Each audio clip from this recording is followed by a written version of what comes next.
салом дӯстон, бо шумо ҳастам Маҳмад Амин Назруллоев. Дарси имрӯзаи мо сохти ҳуҷайра, таркиби химиявии ҳуҷайра мебошад. Ҳуҷайра аз се қисм иборат аст: аз ҷилд ё ин ки мембрана, аз ситоплазма ва аз ядро ё ин ки ҳаста. Ҷилд аз якчанд қабат иборат аст ва табиати липидӣ дорад, яъне ки чарбӣ дорад. ҷилди нимгузаронадаи ҳуҷайра моддаҳоро ба таври интихобӣ мегузаронад. Яъне ки ҷилд моддаҳоро ба таври чӣ интихобӣ мегузаронад, яъне интихоб карда мегузаронад. Ҳамаи моддаҳо тавассути ҷилд даруни ҳуҷайра даромада наметавонанд. Дуюм қисми ҳуҷайра ин ситоплазма аст.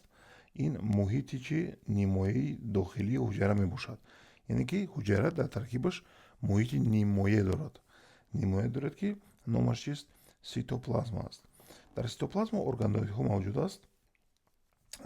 Ба мисоли ядро, ядроча, рибосомаҳо, лизосомаҳо, митохондрия, комплекси Голҷи, тури эндоплазматикии маркази ҳуҷайра ва дигар органоидҳо дар ситоплазма ҷойгир шудаанд.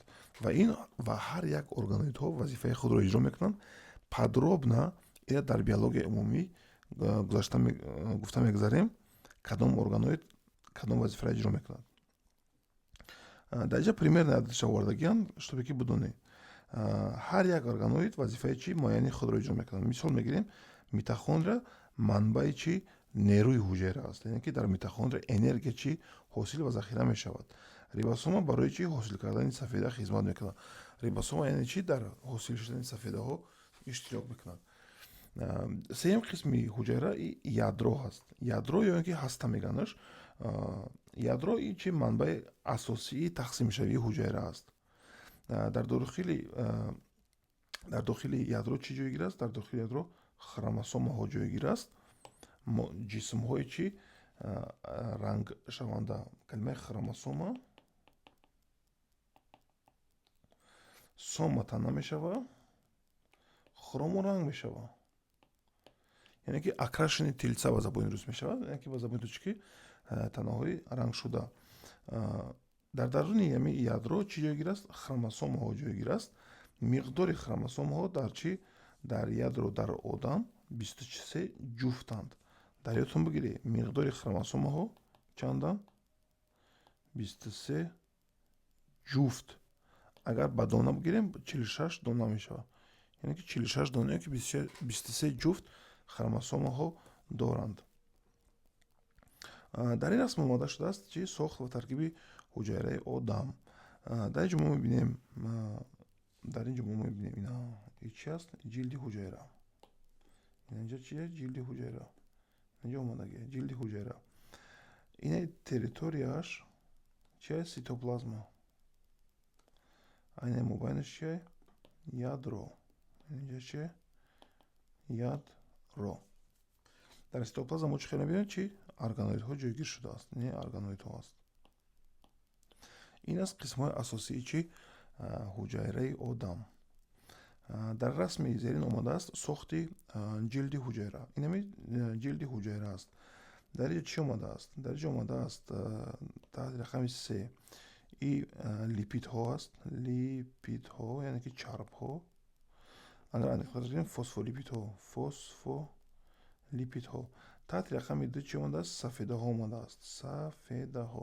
Яъне ки дар ин расм омада шудааст сохти мембрана, яъне ки ҷилд, ки чӣ табиати чӣ дорад? Липидӣ дорад. Дар байни липидҳо чи аст? Сафедаҳо ҷойгир аст. Ана таҳти рақами 1 бошад, ин чи аст? Ин гликокаликс аст. Гликокаликс. Инаи расме ки ман кулла кардам, ирам чи аст? Ирам сафеда аст.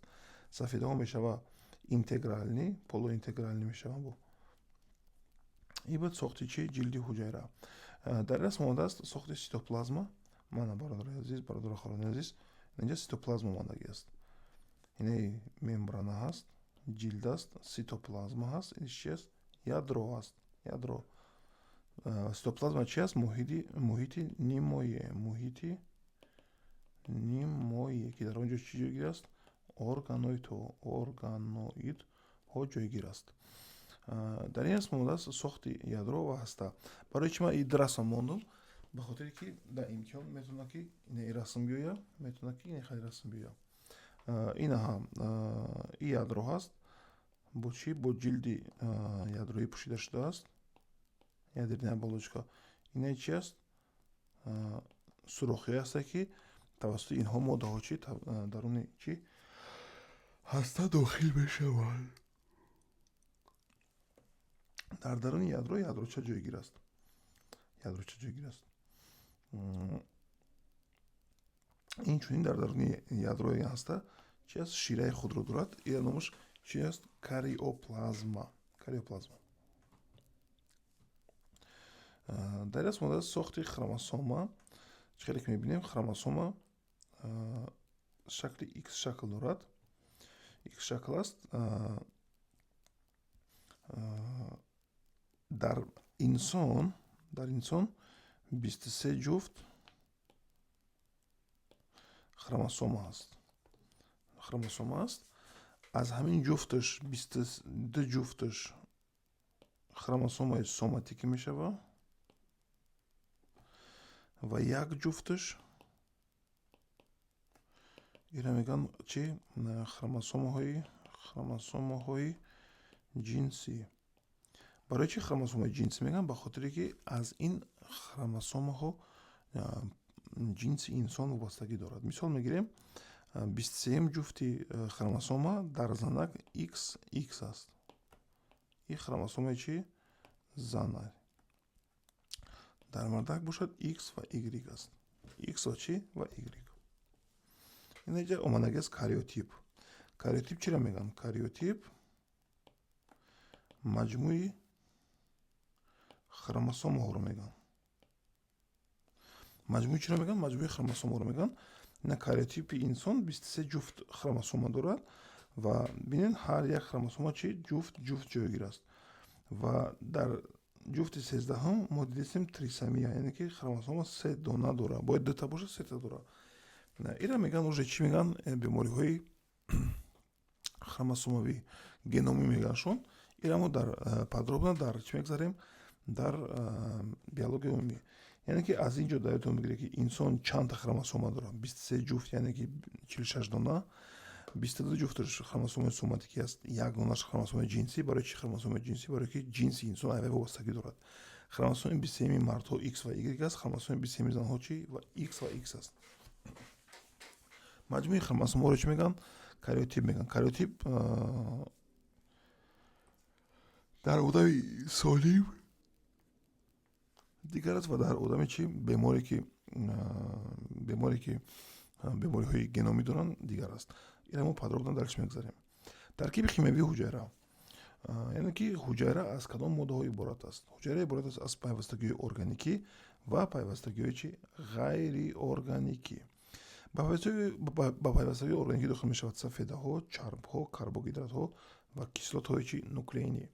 با پیوستگی غیر ارگانیکی داخل می شود چی؟ آب و نمک های چی؟ مینرالی از قبیل کالی، کلسیم، ناتری، مگنی.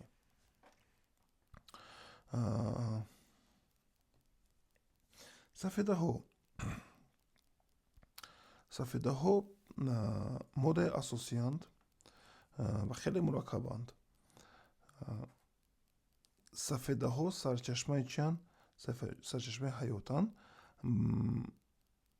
وظیفه سفیده ها گوناگون است و در اینجا بعضی هاشون پاورتنس سطحی آورده است. چی است؟ ریاکسیون شیمیایی رو چیکار میکنند؟ میتیزونند. وظیفه کاتالیزاتور رو اجرا میکنند. آنها فرمنت هستند. یعنی که سفیده ها مثال دیگر فرمنت هستند، کاتالیزاتور هستند. دیگر قسمش این چرب و کربوهیدرات ها. چرب و کربوهیدرات ها مسئله چی هستند؟ بینوکوری. مسئله چی؟ بینوکوری. کیسلات های نوکلئینی در یادروی حجره حاصل می شود. نام کیسلات ها از کلمه لاتینی گرفته شده است. نوکلیوس هسته یک یادرو میگنش. کیسلات های نوکلئینی داخل می شود DNK و RNK. با زبان ترکی میشه KDN و KRN. بود KRN و KDN.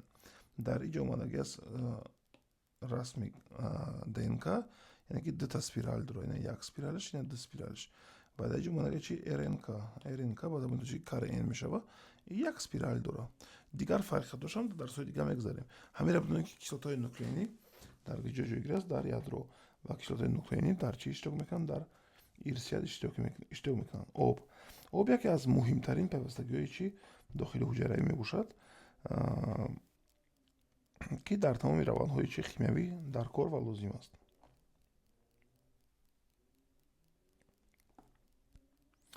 намакҳои минералӣ гуфтем дар таркиби ҳар пайвастагиҳо дохил мешаванд ва ҳамин хел вазифаҳои гуногунро иҷро мекунанд. мисол мегирем сулфур ва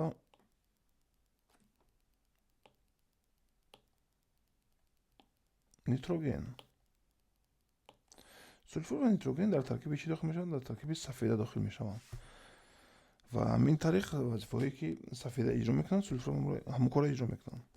фосфор ба таркиби чӣ? КДН, КРН ва АТФ дохил мешавад. магний ба таркиби бисёр ферментҳо ва хлорофилл дохил мешавад.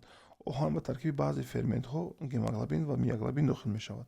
рӯҳ яъне цинк ба таркиби баъзе ферментҳо ва гормони ғадуди чӣ? Сипаршакл дохил мешавад. ёд ба таркиби гормони ғадуди сипаршакл дохил мешавад.